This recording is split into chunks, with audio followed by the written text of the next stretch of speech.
Bonjour à toutes et à tous et bienvenue dans ce deuxième épisode de Retour d'expérience où Incubé et Pépin de Paris Biotech Santé vous parlent de leur expérience, vous donnent des bonnes pratiques et partagent avec vous aussi des conseils. Alors aujourd'hui, nous allons parler de financement et plus précisément de recherche de subventions avec mes deux invités. Bonjour à tous les deux. Bonjour. Bonjour d'abord à vous, Amel Bendali, vous êtes cofondatrice et actuellement directrice générale d'Inorevia. Bienvenue. Merci. Bonjour à vous, Benjamin Bertrand. Bonjour.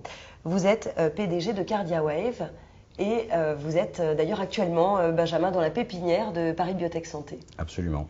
Amel, Inorevia, qu'est-ce que c'est exactement et puis où en êtes-vous aujourd'hui ?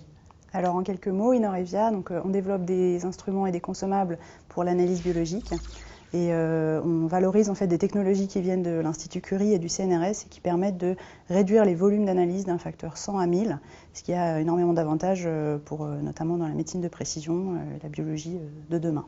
Et peut-être pour préciser aussi, on a une grande réussite pour l'instant, c'est qu'on a livré un premier prototype de notre système à un client industriel qui est en cours de test actuellement. Benjamin, CardiaWave, en quelques mots. Alors, CardiaWave, c'est une société qui a été créée fin 2014. On développe un dispositif médical qui est non invasif et qui permet de traiter avec des ultrasons thérapeutiques une maladie du cœur qu'on appelle le rétrécissement aortique calcifié, qui touche des millions de personnes. Donc on espère sauver des vies avec ce dispositif médical. On a levé à peu près 8 millions d'euros en fonds propres et à peu près 7 millions en aide. Et on s'apprête à rentrer en phase clinique dans les 2 mois qui viennent.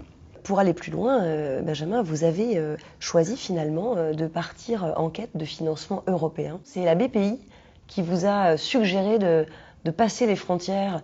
Racontez-nous comment ça s'est passé. En effet, donc la plupart des dispositifs d'aide sont, je l'ai dit mais je le répète, conditionnés à un niveau de capitaux.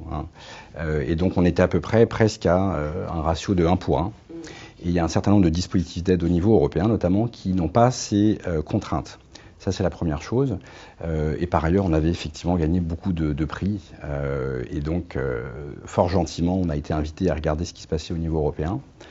Il y a des pôles de compétitivité qui existent aussi. Et grâce à Medicène, en Ile-de-France, on s'est informé sur ces dispositifs d'aide. Il y a également des points de contact nationaux qui peuvent renseigner les startups sur les dispositifs. Il y a énormément de dispositifs, donc il faut faire de la veille active. Dans le cadre de ce qu'on appelle le programme Horizon 2020, il y a beaucoup de programmes, soit où une entreprise peut postuler seule, soit dans le cadre de consortiums de recherche.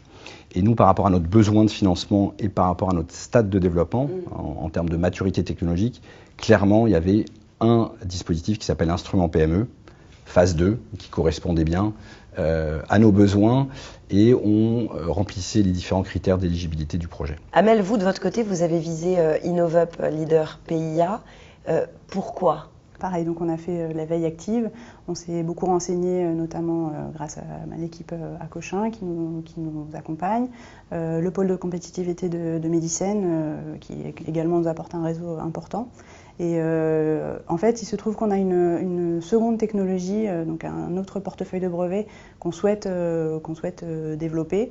Et on a vu ce financement qui nous permettait en fait de rester sur un degré de développement qui était encore assez amont, assez loin d'une commercialisation, donc qui est le cas pour notre premier produit, et de pouvoir développer une deuxième ligne de produits un peu plus amont, sachant qu'en plus on répondait aux critères, donc on a tenté le coup et on a été lauréat. À quel moment c'est bien de se lancer ? Qu'est-ce qui est important comme critère ou comme conseil que vous auriez envie de donner ? Alors je peux parler spécifiquement du dispositif Instrument PME, phase 2. C'est 100% de subvention. Ça peut aller jusqu'à 2,5 millions de subventions et ça finance 70% des frais de recherche. C'est des critères vraiment très supérieurs à ce qu'on peut trouver dans les dispositifs nationaux. Il faut avoir déjà des preuves de concept. On parle de niveau de maturité, c'est TRL6 pour les experts. Il faut avoir une équipe. Parce qu'en termes de risque, ils veulent être sûrs qu'il y ait quand même un début de management, une équipe opérationnelle. Et il faut être pas trop loin du marché avec des exceptions pour le secteur médical où les cycles de développement sont plus longs. Donc il y a quand même un certain nombre de critères à respecter. Il faut une technologie assez disruptive, il faut un portefeuille de brevets. Donc il y a quand même un certain nombre de cases à cocher et c'est clairement défini dans les documents qui présentent ces appels à projets. Dans le cas de l'InnovUp Leader PIA, là, il y avait en plus cette dimension finalement, qui pouvait nous permettre sans être à 1 ou 2 ans de la commercialisation d'un produit, de quand même travailler sur des leviers de croissance, puisque dans notre cas, c'est exactement ce qui s'est passé. Donc on développe un premier produit pour lequel on est financé ou on lève des fonds par ailleurs, et on a ce levier de croissance donc, qui peut nous permettre de nous différencier encore plus sur le marché, mais à un moyen terme. Ce sont des dossiers qui sont très complexes. Vous avez comme point commun de vous être fait donc aider par des experts, hein, des cabinets, etc. Benjamin, comment ça s'est passé pour vous? Qui vous a entouré? On a mis en concurrence 3 cabinets, on en a sélectionné un. Il existe un certain nombre de dispositifs d'aide, notamment au niveau régional, hein, en Ile-de-France, ou via BPI, qui permettent de financer une grande partie des frais de constitution du dossier. Donc ça aide beaucoup. Les critères européens, je pense, sont un peu plus stricts en termes de formalisme. Donc ça aide beaucoup pour structurer le dossier, avoir un regard extérieur, peut-être embellir un petit peu au niveau cosmétique le dossier. Donc nous, on a fait ce choix-là. Ça joue aussi. Et ça a été payant. Je pense que ça maximise vraiment les chances de réussite du dossier. Il faut bien anticiper la préparation du dossier parce que c'est une charge de travail conséquente. Dans notre cas, on était 3 à travailler sur le dossier. Ça a pris à peu près 2 mois. Donc ensuite, avec un certain nombre d'allers-retours avec le consultant spécialisé. Mais on est amené à réviser son business plan. On est amené à demander des lettres, par exemple, des lettres de soutien, hein, des lettres d'intention, soit avec nos partenaires industriels, des clients potentiels, enfin tous les tiers qui sont importants. Ça crédibilise aussi hein, la démarche et c'est regardé de près par les évaluateurs au niveau européen. Mais ça s'anticipe aussi. Vraiment, ça nous a demandé, je ne sais pas compter en nombre d'heures, mais il faut compter facilement 2 mois et demi, je pense, pour préparer un dossier solide. Et un point qui est important, c'est qu'on se retrouve convoqué pour un oral, puisque ce dispositif maintenant prévoit une première sélection sur la base du document écrit, et ensuite il y a un oral. Et l'oral, vous êtes convoqué, vous avez 48 heures pour envoyer la présentation, le support de présentation PowerPoint. Donc il faut être prêt. Et vous pouvez être convoqué dans les 4 ou 5 jours qui suivent la remise du PowerPoint. Et il est préférable aussi, ils apprécient qu'on soit 2 ou 3 à présenter et pas juste une personne. Donc nous, on est allé à 3 et on s'est partagé le temps de parole pour l'oral. Il y a aussi un reporting qui est très détaillé et alors, contraignant est peut-être un terme un peu fort, parce qu'on sait aussi quel est le bénéfice, bien sûr, que l'on en retire, mais auquel, en tout cas, on doit s'astreindre, évidemment, hein, ça fait partie du jeu. Alors, comment on s'organise sur ce reporting pour le mener à bien?